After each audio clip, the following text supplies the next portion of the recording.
Isang pinagpalang araw gabi sa ating lahat mga ka-DIY. Welcome po sa aking YouTube channel.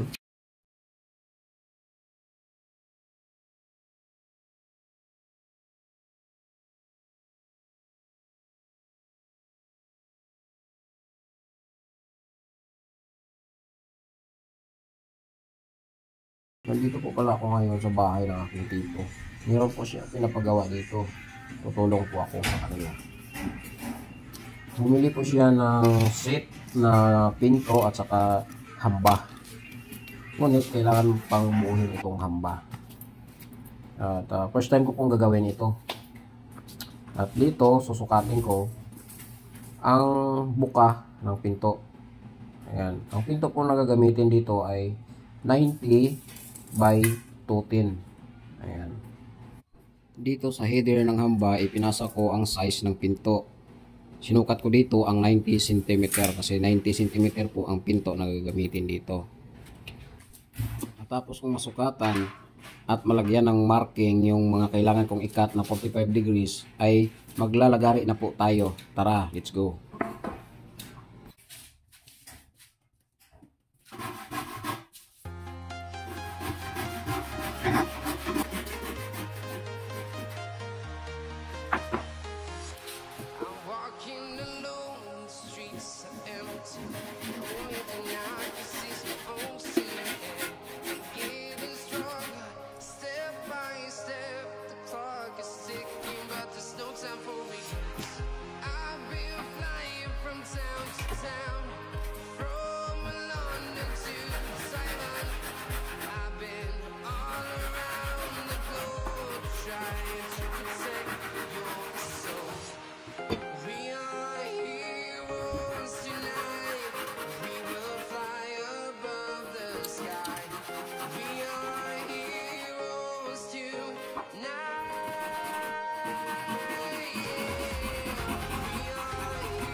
Dinidouble check ko po dito kung ito ba talaga yung partner niya para hindi po tayo magkakamali.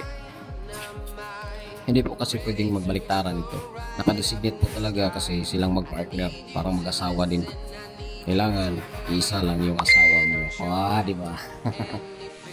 Lagi po tatandaan na ang dalawang mahaba ay female at ang header po ng hamba, siya po yung male. Siya po yung sinusuksok doon sa dalawang mahaba.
To protect your soul.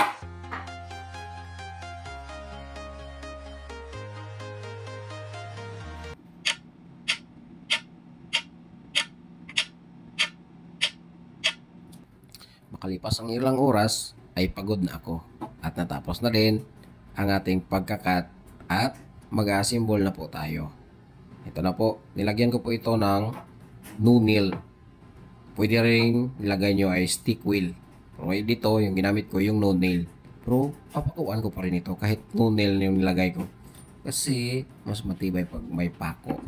At dagdag tibay na lang yung ating glue, ating wood glue. Okay.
Malimot din ka, tawagan niya, limot ko tayo.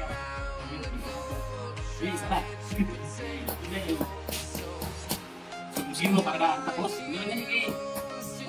Pa. Masuk niya si Taki. Kailangan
siya.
Mga ka-DIY, maraming salamat at tinapos nyo po yung video. Ang kasunod po nito ay ang pag-install ng hamba. Kaya abangan nyo po. Maraming salamat po talaga sa inyo. Bye-bye!